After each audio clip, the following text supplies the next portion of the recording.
반갑습니다. 온라인 성서대학에 오신 여러분들을 환영합니다. 지난 한 주도 평안하셨습니까? 저희가 이제 여러분들과 함께 성막 성소에 관한 그러한 공부를 시작하고 오늘은 이제 6번째 그렇게 함께 공부하는 시간을 맞이했습니다.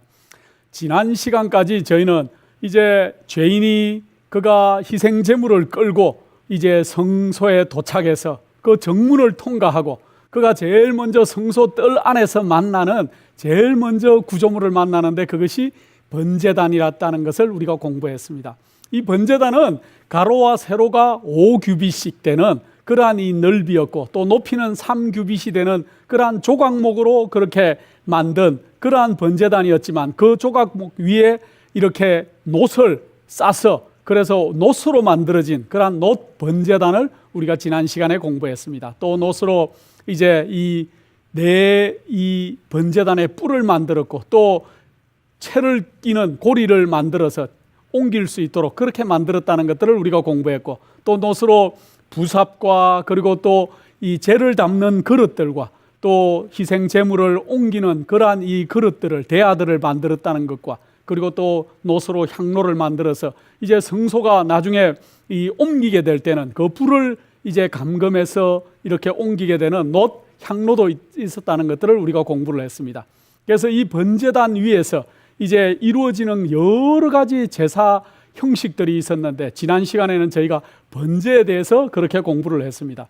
이 번제는 이제 이 희생 제물을 그렇게 가죽을 벗기고 또 배를 가르고 그리고 그 속에 있는 창자를 다 끄집어내서 우리가 물로 씻었다 그랬습니다. 그렇게 하고는 또 그것뿐만 아니고 이 번제물의 희생 제물의 머리를 자르고 또 두 정갱이를 잘라서 그래서 이 온전히 번제단 위에서 다 불에 태웠던 그러한 이 제사 제도였다는 것들을 우리가 공부했습니다. 이 번제가 가르치는 번제가 설명하고 있는 그 놀라움을 우리가 이번 시간에도 다시 한번 상기해 보면 좋을 것 같습니다. 먼저는 이 죄인이 자기의 배를 가르고 각을 뜨고 그 속에 있는 내장 창자까지 끄집어내서 다 물로 씻었다는 것은 우리의 정말 속마음까지도 다 예수 그리스도 앞에 우리가 회개하는 심령으로 다 드려야 된다는 것들을 상징했고 또 머리까지도 잘랐다는 것은 우리의 생각까지도 우리 예수 그리스도께 우리가 모든 것들을 드려야 된다는 것들을 의미하는 그러한 것이었다는 것들을 공부했습니다. 또 우리가 두 다리를 잘랐다. 우리가 이 속마음만 드리는 것이 아니고 우리의 겉에 드러나는 모든 행위까지도 이제는 온전히 우리가 회개하는 심정으로 예수 그리스도 앞에 다 온전히 이제 드리는 그러한 것들을 번제로 상징했던 그러한 것들을 지난 시간에 우리가 공부했습니다. 오늘은 이제 이 번제단 위에서 드려졌던 제사들 가운데 번제, 레위기 1장의 번제가 제일 먼저 나오죠. 이 레위기 3장에 보면은 화목제가 나오고 또 속죄제가 나오고 속건제가 나오고 또 소제가 또 나오는데 오늘은 그래서 이 제사 제도들을 잠깐 공부해 보는 시간을 갖도록 그렇게 하겠습니다. 화목제, 이제 지난 시간에 우리가 번제를 드렸는데 화목제는 또 번제와 좀 다르게 드리는 그러한 이 제사 제도였습니다. 이 화목제는 레위기 3장 1절로 4절에 그렇게 그 얘기가 나오는데 제가 잠깐 레위기 3장 1절로 4절을 낭독하도록 그렇게 하겠습니다. 사람이 만일 화목제의 희생을 예물로 드리되 소리를 드리려거든 수컷이나 암컷이나 흠이 없는 것으로 여호와 앞에 드릴지니 그 예물의 머리에 안수하고 회막문에서 잡을 것이요 아론의 자손 제사장들은 그 피를 제단 사면에 뿌릴 것이며 그는 또 화목제의 희생 중에서 여호와께 화제를 드릴지니 곧 내장에 덮인 기름과 내장에 붙은 모든 기름과 두 콩팥과 그 위에 기름 곧 허리 근방에 있는 것과 간과 덮인 끝풀을 콩팥과 함께 취할 것이요 아론의 자손은 그것을 단 윗불에 있는 나무 위에 번제물 위에 살을 찌니 이는 화제라 여호와께 향기로운 냄새니라 그렇게 했습니다. 이 번제를 드리는 거하고 조금 다르게 이 화목제를 드리는 그러한 것들은 좀 방식이 달랐어요. 이 화목제는 회개한 죄인이 우리 하나님과 화목하고 다시 하나님과 하나가 되었다는 그러한 것들을 표현하기 위해서 드리는 제사가 이 화목제였습니다.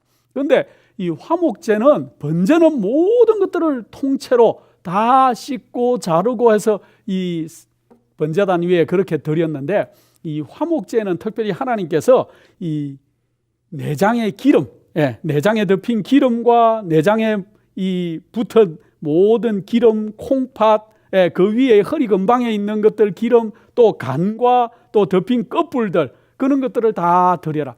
그래서 소위 말하면은 이제 이 화목제에 드렸던 것들은, 이 불 위에 사르는 것들은 대부분이 기름 종류들이었어요. 콩팥, 뭐 기름, 간, 이렇게 덮인 끝불들, 그런 것들을 이제 하나님께 이 화제로 그렇게 드리라 그랬습니다. 그랬는데 이 하나님께 드리는 부분은 대부분은 기름 부분이었고, 그 다음에 화목제를 이제 이 레위기 3장에 쭉 읽어보면은 화목제의 많은 부분은 이제 그 화목제를 드린 그러한 이 사람에게 그 분깃이 돌아가는 것들을 우리가 볼 수 있습니다. 희생제물 가운데 기름 부분은 하나님께 드렸고, 또 나머지 많은 살들은 이제 그 화목제를 드린 사람에게 줬고, 그 다음에 제사장을 위해서 세 부분을 화목제에서는 떼서 드리라 그랬는데, 제사장을 위해서는 특별히 그 가슴과 이 성경에는 오른쪽 넓적다리라고 그렇게 표현이 되어 있는데, 사실은 올바른 표현은 오른쪽 어깨라고 하는 것이 더 올바른 표현이다, 그런 생각을 합니다. 어깨와 또 두 뺨을 그렇게 주라 그랬습니다. 자, 근데 이제 먼저는 이 희생 제물을 드린 사람에게 그 나머지 많은 부분을 그 희생 제물을 드린 사람이 그가 가지고 가서 그의 가족들과 함께 그 희생 드린 제물을 나누어 먹는 그러한 일들이 있었습니다. 그래서 그가 그 가족들을 다 불러 모으고 그가 희생 제물을 드리고 난 뒤 남은 부분을 가지고 와서 그 가족들과 친척들과 함께 나눠 먹는 것들을 우리가 볼 수 있습니다. 그런데 그게 남았으면은 그 이튿날에도 그 고기들을 먹을 수가 있었습니다. 그런데 3일째 되는 날에는 그 고기가 남아 있어도 3일째 되는 날에는 그 고기를 먹지 말라고 여호와께서 명하십니다. 그것은 우리 예수 그리스도께서 3일째 되는 날 부활하실 것을 그렇게 상징하기 위해서 이 3일째 되는 날에는 이 희생제물의 그 음식을 그들이 남았어도 먹지 말라고 그렇게 명령하시는 것을 우리가 이 화목제에서 볼 수가 있고, 이제 오늘 저희가 잠깐 생각해 볼 것은 왜 그러면은 이 희생제물 속에서 특별히 이 가슴 부분, 그 양의 가슴 부분을 왜 이 제사장들의 분깃으로 줬는지 하는 것들을 우리가 잠깐 한번 생각해 보겠습니다. 이사야 40장 11절에 보면은 그는 목자같이 양무리를 먹이시며 어린 양을 그 팔로 모아 품에 안으시며 하는 그러한 글귀를 우리가 읽을 수 있는데, 이 가슴 부분을 제사장에게 줬다. 이것은 회개한 죄인이 우리 주님 앞에 나오면은 우리 주님께서는 그 두 팔을 벌리시고 그 가슴에 그 죄인들을 꼭 안으시고 품어주신다는 것을 상징하기 위해서 그 가슴을 부분을 제사장에게 드렸다. 또 한 부분, 이 오른쪽 레위기 7장 28절로 32절에 보면은 이 오른쪽 뒷다리를 드렸다 하고 이렇게 한국 성경의 번역을 그렇게 해놨습니다. 그런데 영어 성경에는 보면은 right shoulder이라고 그랬어요. 그래서 어깨를 드렸다 하는 그런 표현이 사실은 더 좀 정확할 것이다, 그런 생각을 합니다. 이 특별히 오른쪽 어깨를, 이 희생제물의 오른쪽 어깨를 떼어가지고 제사장에게 그렇게 드렸는데, 우리가 우리 하나님과 우리가 이 화목하고 나면은, 이 화목 제물을 드리고 나면은 우리 하나님 여호와 하나님께서 우리의 모든 것들을 그 어깨에 짊어지시고 우리를 보호하시고 인도하신다는 것들을 상징하기 위해서 그 어깨 부분을 드렸는데, 특별히 여러분들 이사야 9장 6절에 보면은 이런 말씀이 기억나시죠? 이는 한 아기가 우리에게서 낳고 한 아들을 우리에게 주신 바 되었는데 그 어깨에 정사를 메었더라 하는 그러한 이 얘기가 우리가 이사야 선지자의 글에서 읽을 수가 있는데, 정말 우리 주님께서는 이 모든 어깨, 우리의 모든 것들을 짊어지신 그러한 분이셨다는 것을 참 잘 상징하는 그러한 내용이 아닌가, 그런 생각을 합니다. 그 다음에 또 제사장에게 준 부분은 양쪽 두 볼에 있는 살들을 또 제사장의 것으로 드렸다 그랬는데, 이 뺨을 양뺨을 들었다 그러니까 여러분들 뭐가 생각나십니까? 성경에 보면은 이 오른뺨을 때리거든 왼뺨도 돌려대라는 그러한 말씀이 생각나죠. 오리를 가자 그러거든 십리를 가고 겉옷을 달라 그러거든 속옷도 좀 벗어주라고 하는 우리 주님의 말씀이 그렇게 생각이 나는데, 이사야 50장 6절에 보면은 나를 때리는 자들에게 내 등을 맡기며 나의 수염을 뽑는 자들에게 나의 뺨을 맡기며 수욕과 침뱉음을 피하려고 내 얼굴을 가리우지 아니하였느니라 하고 이 얘기하시는 것이 우리 이사야 선지자의 글에 나와 있습니다.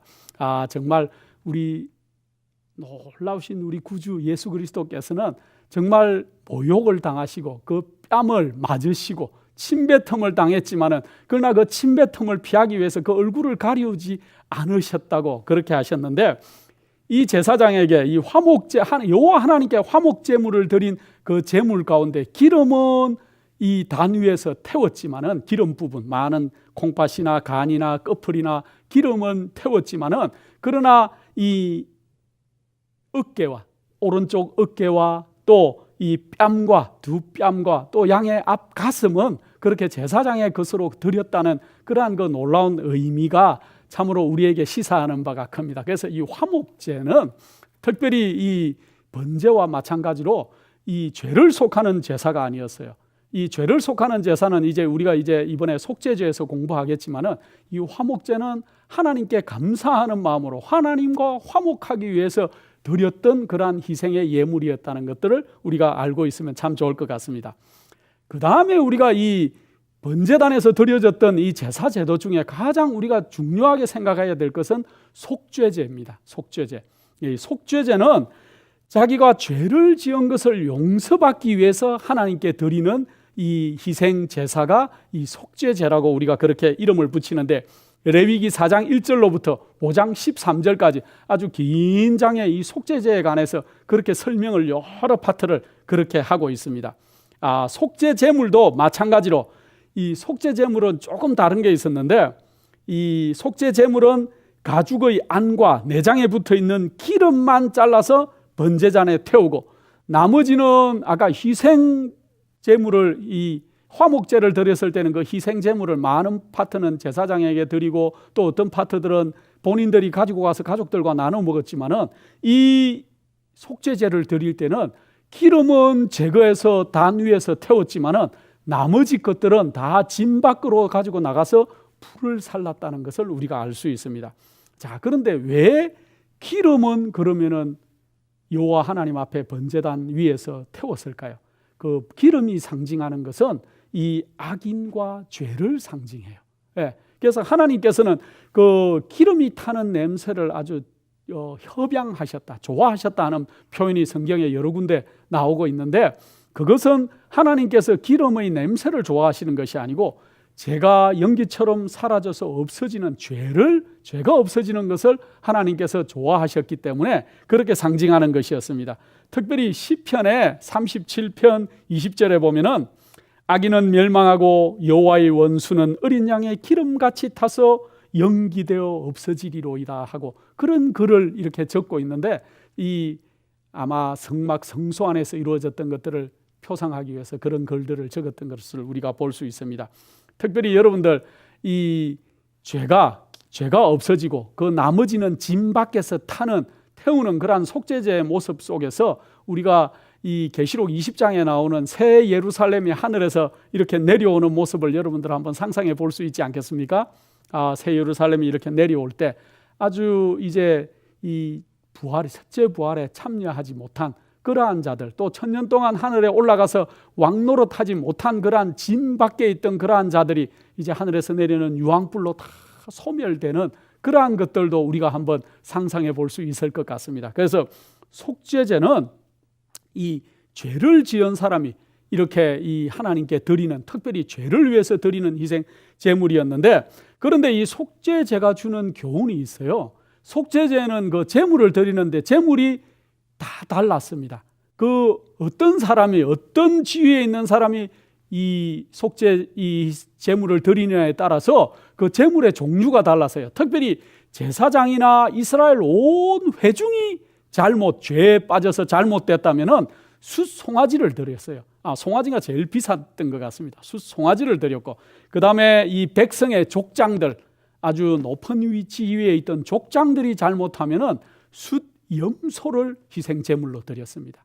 그 다음에 평민들이 잘못을 하면은 이 암염소나 양을 그렇게 제물로 드렸고, 그 다음에 이 평민들 가운데서도 또 가난한 자들이 이 속죄제를 드리려고 할 때는 가난한 자들에게는 집 비둘기나 산 비둘기를 그렇게 드리라고 그랬고, 그것도 드리기 힘든 아주 극빈한 계층에 있는 사람들은 고운 에바 10분의 1 가루를, 곡식 가루를 드리라고 하는 그러한 것들이 이 속죄제에 드러나 있는데, 이게 뭘 상징할까? 그런 생각을 좀 해보게 됩니다. 왜 제사장과 온 회중이 잘못하면은 숫송아지를 제물로 드리고, 또 족장이 잘못하게는 염소를 드리고, 또 평민이 할 때는 이제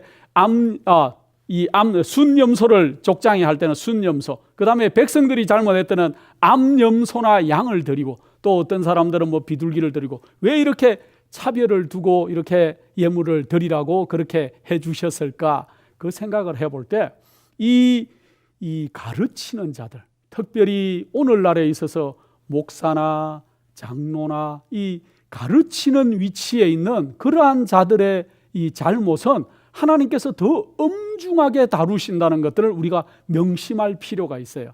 어떤 교회는 분위기가 아주 이 밝고 즐거운 분위기가 있는 교회들이 있는데, 그러한 것들은 그 리더의 성격에 따라서 그 분위기나 신앙심이 좋아지는 그러한 것들도 볼 수 있지만은, 반대로 어떤 교회는 굉장히 우울하거나 잘못된 방향으로 나가는 그러한 모습들을 우리가 간혹 볼 수가 있는데, 지도자들의 잘못이 얼마나 큰지 우리가 알 수 없습니다. 그래서 특별히 지도층에 있는 교회 지도층이든지 어느 곳이든지 지도층에 계시는 분들은 정말 더 여호와 하나님 앞에 겸비하게 마음을 살피고, 내가 지금 하는 결정이나 내가 하고 있는 내가 가지고 있는 이 사상이 정말 여호와 앞에 괜찮은지, 또 성경의 말씀에 비춰볼 때 이게 옳은 것인지를 늘 살펴봐야 될 것입니다. 그리고 또 우리가 교회에서 장로의 직분을 가지고 있든지 집사님의 직분을 가지고 계시든지, 또 어떤 그러한 리더적인 역할을 하는 그러한 분들도 더 엄중한 그러한 마음으로 하나님 앞에 서야 될 것들을 우리가 오늘 이 속죄제를 드릴 때 그렇게 한번 생각해 볼 부분이다, 그런 생각을 합니다. 자, 근데 이 속죄제는 특별히 화목제나 번제는 이 화목제 이 번제나 화목제 희생 제물은 성소 안으로 그 피를 가지고 들어가지를 않았습니다. 그러나 속죄제의 희생의 피는 이 제사장이 그 피를 가지고 성소 안으로 들어가서 그가 손가락에 찍어서 휘장 앞에서 7번 뿌리고 그가 중보의 기도를 드릴 때 그 죄가 사해지는 것들을 우리가 볼 수가 있어요. 그래서 우리가 정말 우리의 이 죄가 이 지성소 안에 들어가서 그렇게 휘장 안에 뿌려지는 그러한 이 제사 제도가 이 속죄제였다는 것들을 그렇게 생각해 볼 필요가 있습니다. 그래서 이 속죄제는 정말 예수 그리스도께서 우리를 위해서 어떠한 희생의 대가를 치르시고 그렇게 하셨는지를 다시 한번 상기시키고 하는, 또 우리의 죄가 얼마나 엄중하고 위험한 것인지를 다시 한번 생각나게 하는 그러한 이 제사 제도 가운데 하나였다는 것들을 우리가 생각해 볼 필요가 있을 것 같습니다. 이제 이 속죄제가 있었고, 그 다음에 이제 속건제라는 것이 또 있었습니다.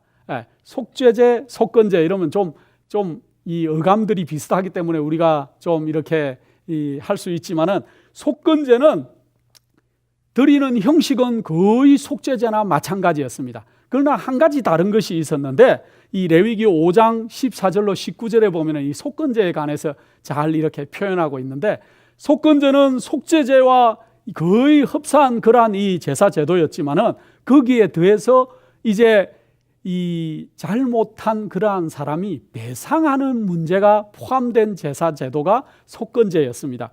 특별히 이제 성물이나 남의 물건을 침해하거나 손해를 입혔을 때 또 용서를 구하기 위해서 희생 제물을 드리는 제사가 속건제였는데, 이 속건제에는 배상하는 문제가 있었어요. 그런데 얼마만큼 배상하라고 성경에 나오고 있습니까?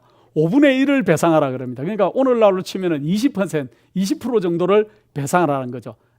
그래서 이 어떤 문제가 있을 때 배상했는가?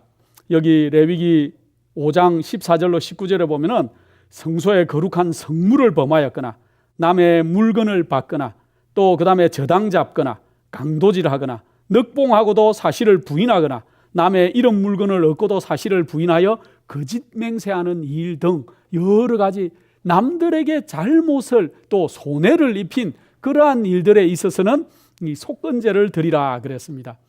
그런데 이 용서를 받는데도 세상에 제일 힘든 것 중에 하나가 용서라 그러죠. 그런데 우리는 남들에게 용서받기를 원해요. 용서해 주기보다는 용서를 받는 것을 참 즐겨하는 그러한 우리의 성품들을 가지고 있는데, 용서를 받기 위해서는 그 절차가 필요했어요. 어떤 절차가 있었는가? 만약에 어떤 사람이 알고도 범죄를 했으면은 민수기 5장 6절로 7절에 보면은 먼저는 자기 죄를 고백하는 일이 먼저 있어야 된다 그랬습니다. 오늘날도 마찬가지죠. 용서를 구하려면은 자기 죄를 먼저, 자기의 잘못을 먼저 고하는 게 그게 순서인 것 같습니다. 민수기 5장 7절에 다시 두 번째는 그 다음에는 그 당사자에게 찾아가서 그의 잘못된 것들을 보상하는 문제가 있어야 된다 그랬어요. 말로만 내가 손해를 입혔는데 말로만 죄송합니다 이렇게 할 것이 아니고 실제로 찾아가서 그 손해를 입힌 만큼 이제 보상을 하는 문제가 선결돼야 된다, 이런 얘기를 하고 있습니다. 그 다음에 또 그 다음에 그 사람은 하나님 앞에 와서 속건제를 그렇게 속건제의 희생 제물을 그렇게 드려야 된다 그랬습니다. 그렇게 하고 나면은 레위기 6장 7절 8절에 그 후에 그 사람이 용서를 입게 되는 것들을 순차적으로 그렇게 얘기하고 있는데, 이 얘기를 보니까 어떤 생각이 나십니까? 우리 예수님께서 뭐라 그랬습니까? 너희가 예물을 드리려고 할 때 혹시 너희 잘못한 것들이 생각나거든 어떻게 하라고요? 예물을 드리는 것들을 중지하고 그 형제하고 가가지고 먼저 화해하고 난 다음에 와서 나에게 예물을 드리라고 하신 그 예수님의 말씀이 불현듯 생각이 나는데, 우리 예수님도 아마 이 속건제의 많은 것들을 이해하고 계셔서 이렇게 표현하신 것이 아닌가 그런 생각을 해봅니다. 그래서 우리가 정말 이 땅에서도 우리가 남들과 화평하고 이 피스메이커가 되는 것은 참 중요한 문제인 것 같습니다. 그 다음에 또 한 가지는 소제가 있었습니다. 소제는 이 레위기 2장 6절에 나오고 14절로 23절에도 또 나오지만은 자원하여 드리는 그러한 이 예배를 상징합니다. 그런데 특별히 이 소제는 하나님께 곡식이나 고운 가루나 또 감람류나 향이나 또 구운 떡이나 소금 이런 것들을 드리던 그러한 것들을 그러나 특별히 이 소제는 이 번제나 화목제를 드릴 때 함께 드렸던 그러한 이 제사 제도 가운데 하나였다, 그렇게 우리가 기억하시면 좋을 것 같습니다. 저희가 빠르게 이렇게 이 제사 제도에 대해서 얘기했지만 사실은 이 제사 제도 속에 포함되어 있는 그 예수 그리스도의 놀라우심은 우리가 연구하고 더 연구하고 우리의 연구의 주제들이 되어야 될 것입니다. 그러나 이제 성서의 많은 부분들이 아직 많이 남아있기 때문에 이 제사 제도는 이렇게 간략하게 이렇게 좀 넘어가도록 하겠습니다. 다시 한번 요약하면은 이 번제단 위에서 이루어지던 제사 제도 속에는 번제가 있었고 화목제가 있었고 속죄제가 있었고 속건제가 있었고 소제가 있었다는 것, 또 다른 그런 것들도 있었지만 크게 나누어서 이렇게 얘기할 수 있을 것 같습니다. 그래서 우리가 이 번제단 위에서 태워지는 많은 것들은 온전한 죄인의 회개를 상징하고 예수 그리스도께 죄인이 더 앞으로 한 걸음 나아가는 것들을 상징했다는 것들을 우리가 볼 수 있습니다. 이제 이 번제단을 지나고 나면은 번제단과 성소 사이에 또 하나의 이 성전뜰의 기구가 있었는데 그것이 물두멍이었습니다. 그래서 오늘은 이 물두멍에 관해서도 잠깐 생각해보는 그러한 시간을 갖도록 하겠습니다. 출애굽기 38장 8절입니다. 출애굽기 38장 8절에 그가 놋으로 물두멍을 만들고 그 받침도 놋으로 하였으니 곧 회막문에서 수종드는 여인들의 거울로 만들었더라 그랬습니다. 물두멍이 얼마나 어느 크기였고 얼마나 컸는지는 이렇게 자세하게 문헌에 나오지는 않습니다. 그러나 이 놋으로 이 물두멍을 만들었는데 특별히 회막문에서 수종드는 아주 거룩한 여인들의 그 거울로 이 놋 거울로 이 물두멍을 만들었다. 그래서 아마 이 상당히 그렇게 적지 않은 크기의 물두멍이었다는 것들을 우리가 생각해 볼 수 있을 것 같고, 그 물두멍에 노스로 만들었지만은 그 받침도 노스로 만들었다.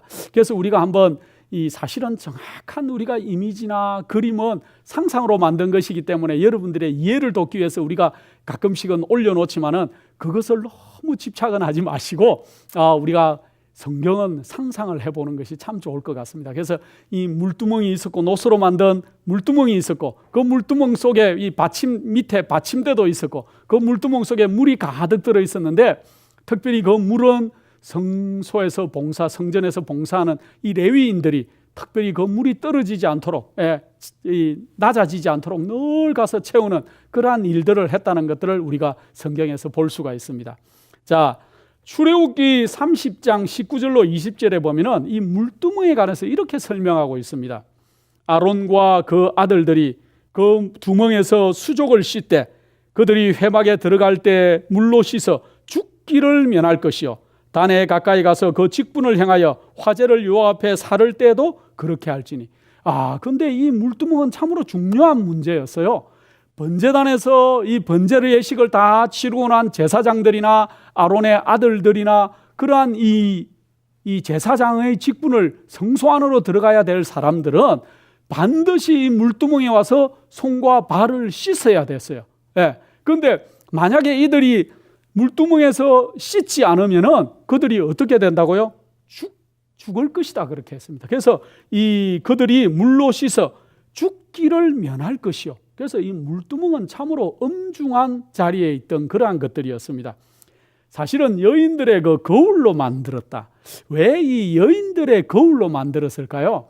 아마 우리 예수님께서 아주 이 동정녀 마리아에게서, 정결한 여인에게서 태어날 것들을 상징하기 위해서 아마 이 여인들의 거울을 상징했는지도 모르겠습니다. 우리의 성품과 마음을 비추어주는 자유의 율법을 이 물두멍에 상징을 해놨어요. 그래서 우리가 늘 거울로 우리의 얼굴을 다듬듯이 우리가 율법에 우리를 비추어보고, 율법은 우리의 거울 같은 역할을, 우리의 죄와 우리의 잘못들을 이렇게 반사해주는 그러한 역할을 하는 것들을 우리가 알 수 있는데, 아마 그런 것들을 상징하기에 여인들의 그 거울로 물두멍을 만들었다. 놋거울로. 얼마나 참 이 시적절한 표현인지 모르겠습니다. 그런데 그 여인들이 오늘날 우리가 사용하고 있는 거울을 본다면 참 놀라겠죠. 그때는 희미한 이 놋으로 얼마나 닦고 광택을 내야 그들이 거울의 역할을 할 수 있었는지 우리가 체험해보지 않았기 때문에 잘 알 수 없지만은, 우리도 늘 우리의 율법에 우리를 비추어 봐서 우리가 올바른가, 하나님의 법대로 살고 있는가, 내가 올바른 길로 가고 있는가를 그렇게 비추어 볼 필요가 있습니다. 물두멍에서 씻는 경험은 거울을 보고 죄를 느끼는 자가 그 앞에서 정말 우리가 이 물을 상징하는 성령과 말씀으로 우리를 깨끗하게 하는 것처럼, 우리가 씻는 영적 경험을 상징하기 위해서 하나님께서 이 물두멍을 그렇게 해주셨는데, 사실은 피를 흘리는 것은 한 번 있는 것이지만은 우리가 이 매일매일 깨끗해지는 것은 물과 성령으로 우리가 깨끗해져야 될 것들을 우리가 알고 있습니다. 자, 성소 뜰에서 이제 이루어지는 것들이 번제단에서 이루어지는 일과 또 물두멍에서 이루어지는 이 두 일을 통해서 이 제사장이 번제단에서 이루어지는 많은 희생의 피와 많은 일들을 겪고 나면 성소로 들어가야 될 것인데, 성소로 들어가기 전에 필히 해야 될 것은 물두멍에서 씻는 일이었어요. 오늘날 우리도 마찬가지입니다. 우리가 아무리 예수 그리스도 앞에 나와서 우리의 죄를 자복하고 드리고 우리의 모든 것들을 죄를 태워서 올리더라도 우리가 매일같이 물과 성령으로 씻지 않고 거듭나지 않는다면 우리는 뜰에 머물러 있는 사람밖에 되지 않을 것입니다. 우리는 이제 성소로 들어가야 될 것인데, 우리가 성소로 들어가는 백성들이 되어야 될 것이에요. 자, 성소 뜰에는 이 정결하게 되는 세 가지가 나오는데, 피가 있어요. 희생제물의 피가. 그 피는 우리 예수 그리스도를 상징하지만은 피는 또 어떤 역할을 합니까? 우리 몸 속에서 피는 사실은 우리 몸속 세포 끝에까지 산소와 또 영양분들을 그렇게 공급을 하죠. 그러나 그 피가 다시 돌아 나올 때는 어떻게 합니까? 그 끝에까지 있는 노폐물들을 다 가지고 다시 돌아와서 우리를 깨끗하게 피가 순환되지 않으면 그 몸이 깨끗하지 않은 것처럼 우리 예수 그리스도께서는 우리에게 정말 가장 좋은 것을 우리에게 공급도 해주시지만은 우리의 가장 더러운 것들을 취하셔서 우리를 깨끗하게 하는 그러한 역할도 하신다는 것을 우리가 생각해 볼 수 있고, 그 다음에 또 번제단 위에서 이루어지는 불이 우리의 그 잘못된 더러움들을 번제단 위에 갖다 놓음으로 해서 이 번제단의 불이 모든 것들을 정결하게 소멸시키는 그러한 것들을 알 수 있습니다. 자, 그러나 우리가 우리의 피를 아무리 드리고 우리가 불로 우리의 것들을 다 태우지만은 우리가 물두멍의 경험, 우리가 매일 씻는 경험을 하지 않을 것 같으면 우리가 정결해지기는 요원한 상태입니다. 그래서 우리가 물로 상징되는 성령과 말씀으로 매일 나 자신을 쳐서 복종하는 경험들을 우리가 매일 해야 될 것입니다. 이것이 성소가 가르치는 성소뜰의 경험들이에요. 그래서 정문을 통과해서 들어온 백성이 번제단을 만나고 그 다음에 번제단에서 이루어지는 많은 일들, 그 다음에 물두멍을 거쳐서 이제 우리가 성소로 들어가는 것처럼 오늘날 우리가 이 땅에서 우리가 우리의 마음을 온전히 드리고 우리가 씻는 경험을 하지 않은 사람들은, 이것은 하나님께서 성소들은 우리를 거룩하다 칭해주는 성경 이 신학적인 용어로는 칭이 입혀져 우리를 어렵다, 너희 거룩해졌다 하고 칭이라고 얘기할 수 있지만은 우리는 칭의에 머물러 있어야 될 것이 아니고 매일 성화되는 경험을 해야 되는데, 그 성화되는 경험은 우리가 성소 안에 들어갔을 때야 그렇게 할 수 있는 것입니다. 그래서 우리가 이제 이 뜰의 공부를 이제 요약하면서 다음 시간부터는 우리가 성소 안으로 들어가는 그러한 이 제사장들의 모습을 우리가 공부해보고, 또 성소는 어떻게 만들어졌으며 그 기구는 어떤 것들로 만들어졌고 또 어떤 그 기구들이 있고 또 그 성소의 덮개는 어떤 걸로 만들어져 있는지를 다시 공부해보는 시간들을 갖도록 하겠습니다. 우리가 지금 이 땅에서 이 성소의 뜰을 밟는 경험들은 우리가 참 많이 할 수가 있어요. 늘 부족함을 느끼고 회개하고 주님 앞에 가서 우리가 구하지만은 우리가 이 한 번의 경험으로 깨끗해지는 건 아니에요. 매일매일 그 경험을 해야 될 것입니다. 그래서 이 성소 뜰의 경험을 매일 하시지만은 이제 더 나은 진리 가운데로 전진해 나가시는 여러분과 제가 되기를 간절히 바라고, 다음 시간에는 우리 제사장들이 입었던 의복들에 관해서 이제 성소를 출입하는 이 제사장들이 어떤 모습이었고 어떤 의복들을 입었고 그 의복들은 어떤 의미를 내포하고 있는지를 우리가 공부해 보는 시간을 갖도록 하겠습니다. 그럼 다음 강의 시간까지 안녕히 계십시오.